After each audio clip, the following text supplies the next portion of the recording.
Feliz sábado para todos. Ya que nadie canta, voy a cantar yo. Muy bien, sean todos bienvenidos. ¿Cómo estáis? Bien, ¿estáis contentos? Disfrutando del verano en el norte, en Asturias, en el paraíso, ¿sí?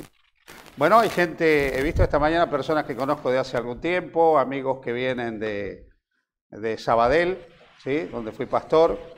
También de Bilbao, donde empezamos el ministerio hace tiempo, ya que hay una dama, ¿sí? De la iglesia de Bilbao también, que en esa época era más jovencita, ¿no? De la edad de mi hija, creo yo, de Mayra. Bienvenidos.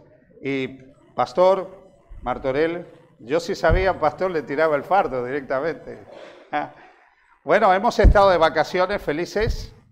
Os preguntaré qué ha hecho vuestro pastor en las vacaciones. Vida de abuelo. Vida de abuelo. Es agotadora, ¿sí?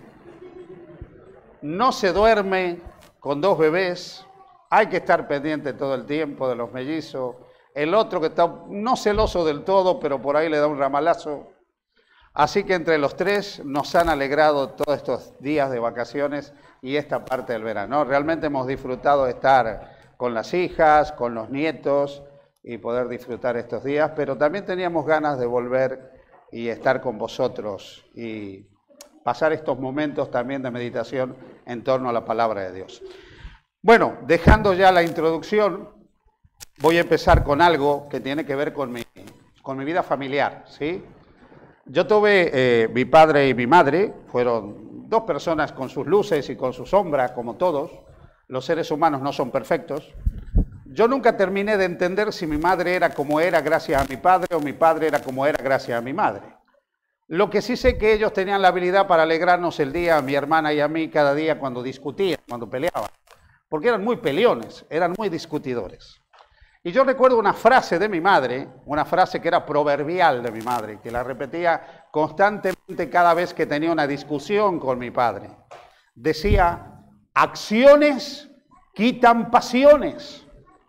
Y yo no sé si lo decía porque con cada acción equivocada de mi padre la pasión se iba muriendo, o porque de alguna manera nos quería dar a mi hermana y a mí alguna lección de que era importante la buena convivencia para que el fuego del afecto y del amor no se termine. Lo cierto es que esa frase me quedó: acciones quitan pasiones. Y a lo largo de mi vida como pastor he descubierto que los seres humanos tenemos una especie de obsesión para que finalmente Dios se deje de apasionar por nosotros. Así como estamos intentando permanentemente de que Dios no nos ame, esta mañana he elegido predicar un tema que se titula Estrategias para que Jesús no nos ame, ¿sí? De eso quiero hablar con vosotros en esta mañana. ¿Qué podemos hacer para que finalmente Jesús no nos ame? Y he traído una cantidad de cosas interesantes que os van a ser útiles y estoy seguro que al salir de aquí podréis hacer para que finalmente Jesús os deje de amar. Y de esa manera, pues quizás estéis más tranquilos, más felices, más contentos, más animados, porque a veces lo que los seres humanos queremos, o pareciera que queremos, es que el Señor no nos ame. Y alguno diréis: pastor, ¿por qué dice esto? Mira, porque si yo esta mañana me pongo a predicar acerca de los fulgores del Sinaí, de los truenos del Sinaí, de maldiciones y de la importancia de ser fiel a Dios, porque si no va a llover del cielo fuego y azufre sobre nosotros, muchos saldrían diciendo: wow, qué mensaje ha dado el pastor esta mañana. Y saldrían contentos, estimulados a portarse bien por miedo al castigo. Pero si hablo probablemente solamente del amor de Dios, alguno dirá: este se la pasa hablando del amor de Dios. En una de esas es un evangélico infiltrado, un jesuita infiltrado o un iluminado. Y a veces pareciera que cuando nosotros nos centramos en el amor de Dios, nos resulta excesivo, incomprensible. Y os quiero decir algo: el amor de Dios es realmente incomprensible. Con esto en mente quiero invitaros a abrir la palabra de Dios en el libro de Lamentaciones de Jeremías, en el capítulo 3. Capítulo 3 de Lamentaciones, el versículo 22 de Lamentaciones. Recordad el contexto en que Jeremías escribe este libro. El templo había sido destruido, la ciudad de Jerusalén incendiada, buena parte del pueblo estaba sufriendo la deportación, la invasión de una nación enemiga. Todo lo que era significativo, valioso e importante para Jeremías, él ve que se va cayendo delante de sus ojos. Todo lo que era de alguna manera significativo lo va perdiendo. Y en ese contexto de dolor, de sufrimiento y de pérdida, él escribe. Y una de las cosas que dice Lamentaciones 3, versículo 22, tiene que ver con el carácter de Dios. Por la misericordia de Jehová no hemos sido consumidos, porque nunca decayeron sus misericordias. Nuevas son cada mañana, grande es tu fidelidad. ¿En qué momento termina, hermanos míos, la misericordia de Dios? ¿Cuándo acaba la misericordia de Dios sobre sus hijos? ¿Qué día se acaba para cada uno de nosotros? Ya sé que la mayoría dirá, pues la misericordia se va a terminar cuando termine el tiempo de gracia. Pero mientras dure el tiempo de gracia, ¿cuándo se acaba la misericordia en la vida de cada uno de sus hijos? Hay un día en que esa misericordia quizás termine, hay un día en que esa misericordia quizás acabe. ¿Qué podemos hacer para que esa misericordia termine? ¿Qué podemos hacer para que finalmente el Señor no sea misericordioso con nosotros, no nos ame y nos devuelva conforme a nuestros actos? ¿Qué podemos hacer? La palabra de Dios tiene otro texto en la carta en el Evangelio de Juan, en el capítulo 13 del Evangelio de Juan. Capítulo 13 del Evangelio de Juan se centra ya en las últimas horas de la vida de Jesús.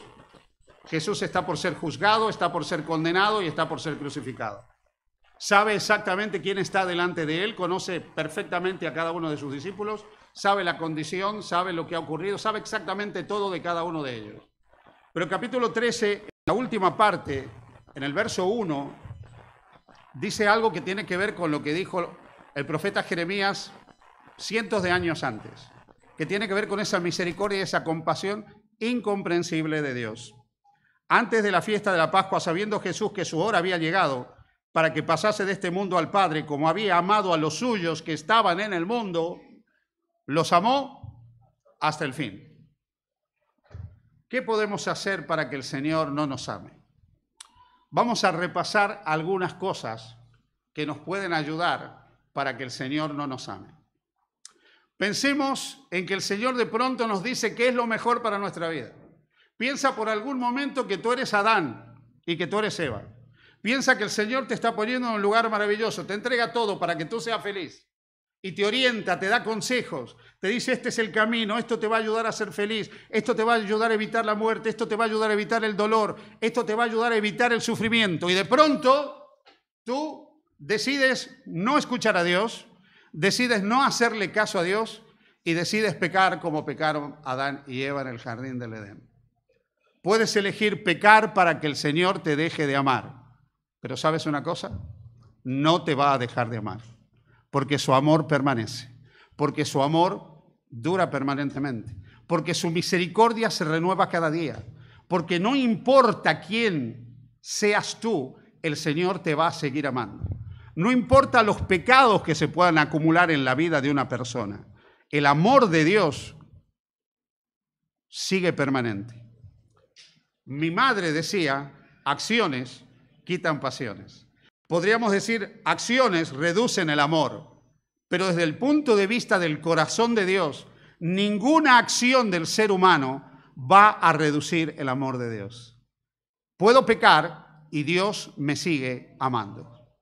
Pero de pronto, alguno puede pensar, bueno, es que en una de esas yo no he sido como Adán y Eva, pero puedes elegir otra cosa, puedes negarlo, puedes negar tu condición de cristiano públicamente. Puedes estar en una reunión y decirle a todos que tú no crees en Jesús. Puedes decirle que tú no eres discípulo de Jesús. Puedes negar abiertamente tu condición cristiana, a pesar de que lo eres, a pesar de que lo has seguido, a pesar de que has formado parte de la congregación de creyentes. Y ahora lo niegas. Y tú puedes llegar a pensar, bueno, ahora he negado a Jesús, Jesús ya no me ama. No, Jesús te sigue amando. Como siguió amando a Pedro. Y miró a Pedro con ojos de amor luego de que Pedro lo negó. Luego de que Pedro rechazó que él lo conocía,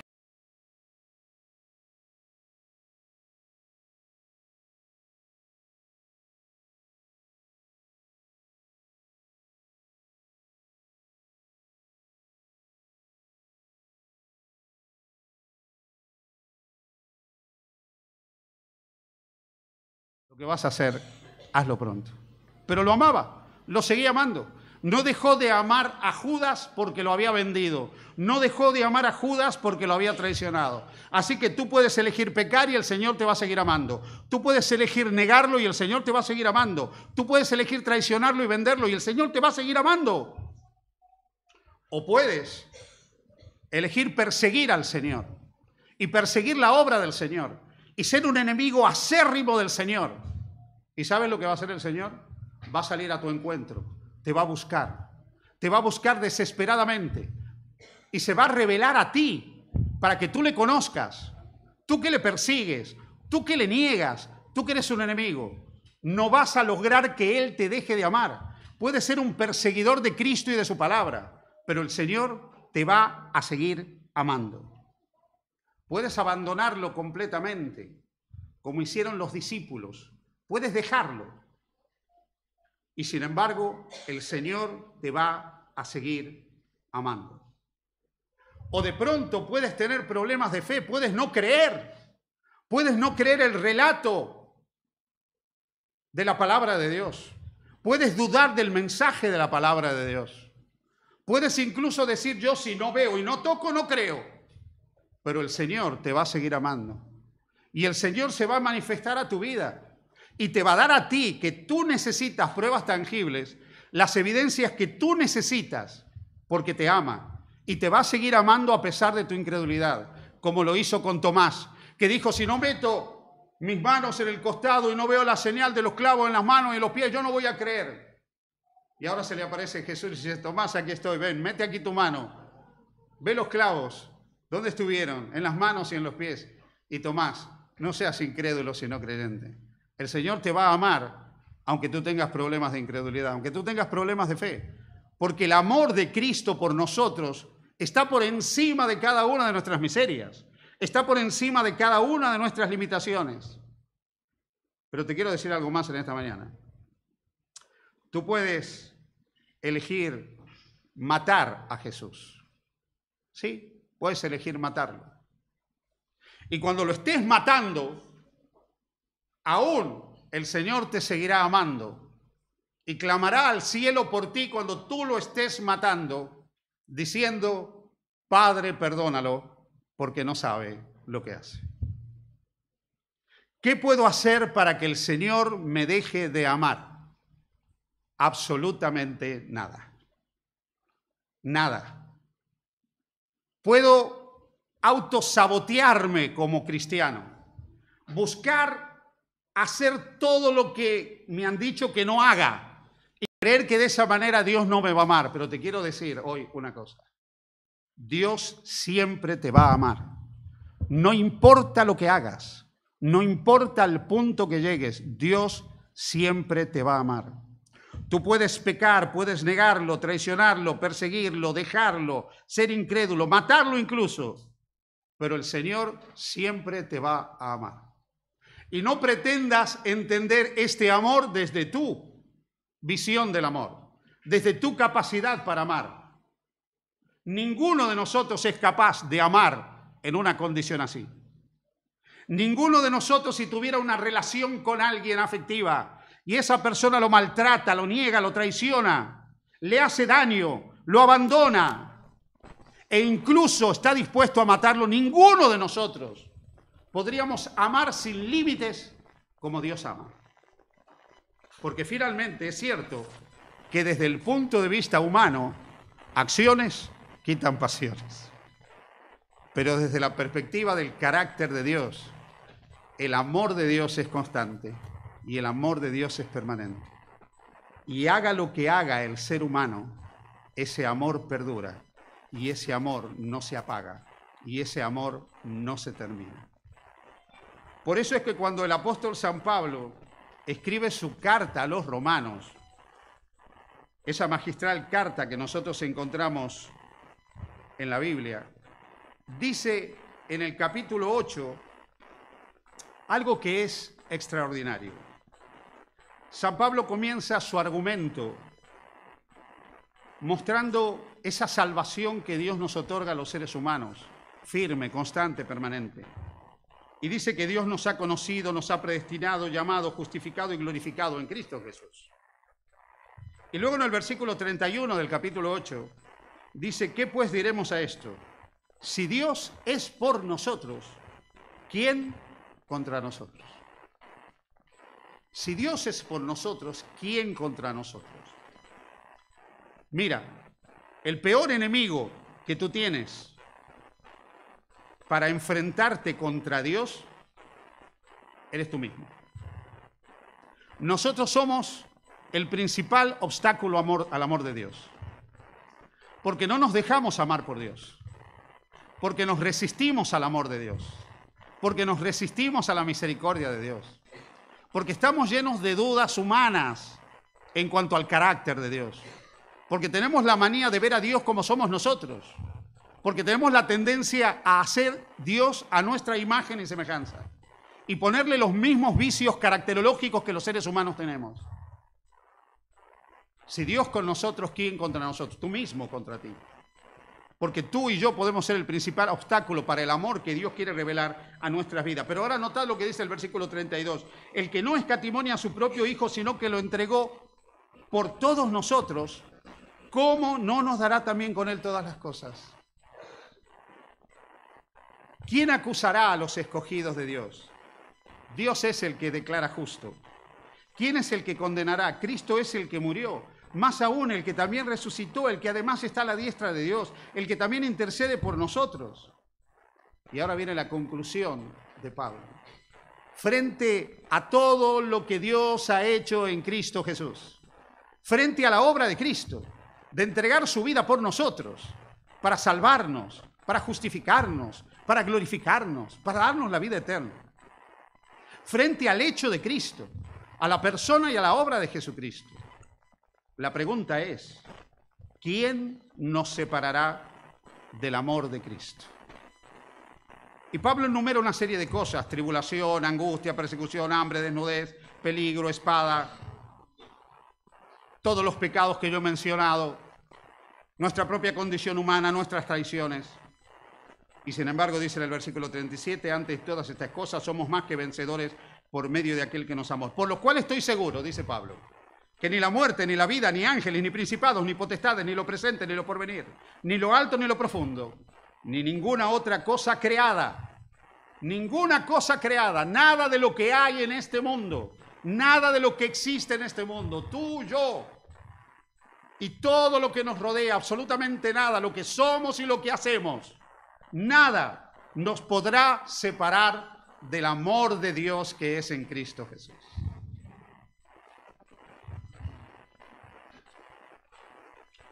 Hay dos cosas en la vida que a mí me han ayudado a entender pálidamente el amor de Dios,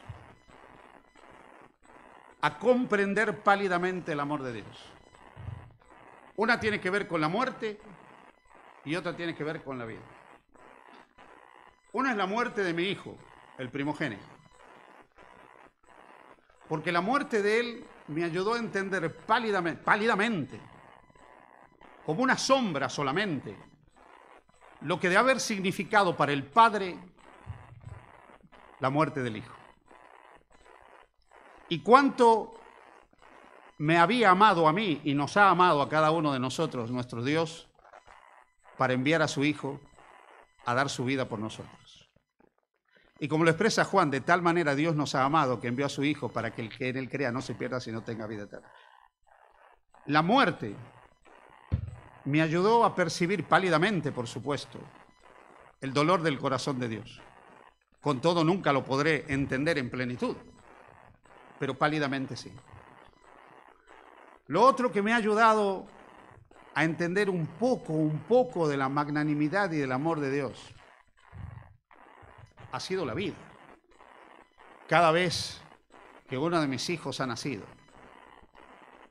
cuando mi hija nacía, cuando nacía Mayra, cuando nacía Florencia, lo que significaba el gozo y la alegría. Y a medida que van viniendo los nietos, lo vuelvo a recordar.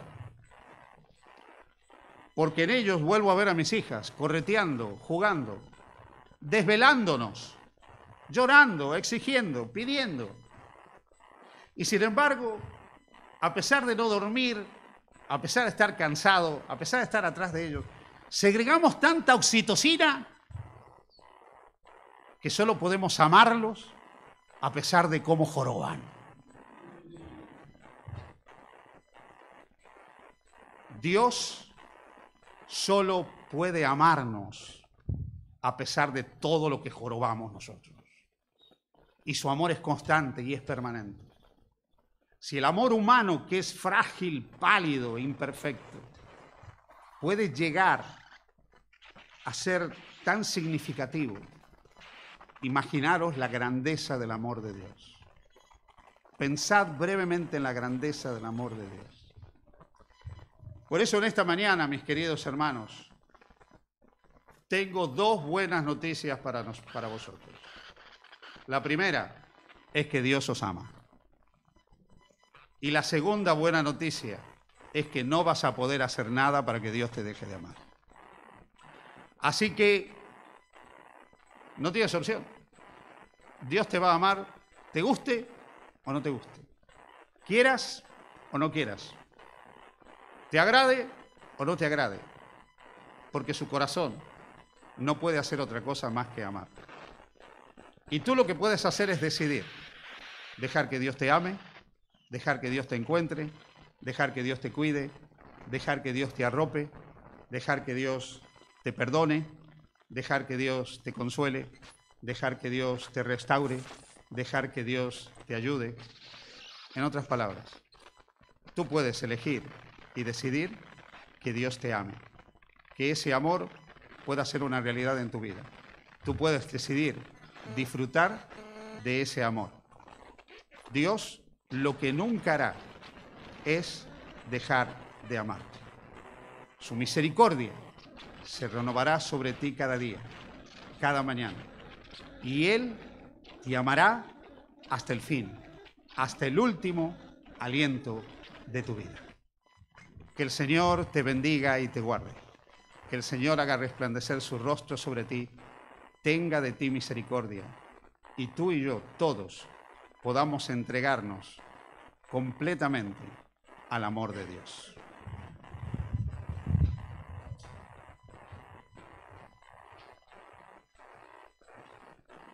Bien, después de estas maravillosas palabras